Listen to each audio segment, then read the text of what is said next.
ఖమ్మానికి వస్తుంటే మాకు పాలేరులో నాయకన్గూడెం కాడ మరి మా తమ్ముళ్ళు పాలేరు నియోజకవర్గ సోదరులు పెద్ద ఎత్తున అక్కడ స్వాగతం పలికారు.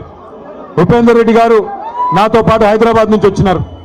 ఉపేందర్ రెడ్డి గారు నేను అడిగినాను, అన్న ఎట్లా జరిగింది మీ నియోజకవర్గంలో సర్పంచ్ ఎన్నిక అని. వారు ఒకటే మాట చెప్పారు, కాంగ్రెస్ ఓటమికి రంగం సిద్ధమైంది, తొందరలోనే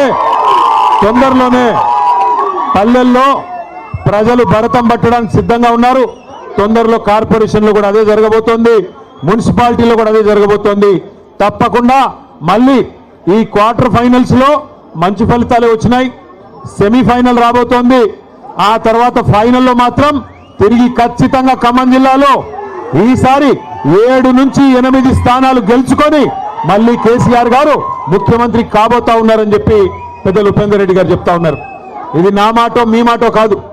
అక్కడి నుంచి ఇక్కడి దాకా వస్తూ ఉంటే ప్రజల స్పందన, ప్రజల హావభావాలు, వారి మాటలు ఇవన్నీ కూడా వింటా వచ్చినాను. మధ్యలో ఒక దగ్గర కొద్దిసేపు టీ తాగుదామని ఆగినాం. అక్కడ పాలేరు నియోజకవర్గం ఎంటర్ అయిన తర్వాత టోల్ గేట్ కి ఇవతల కొద్దిసేపు ఆగినాం. ఆగితే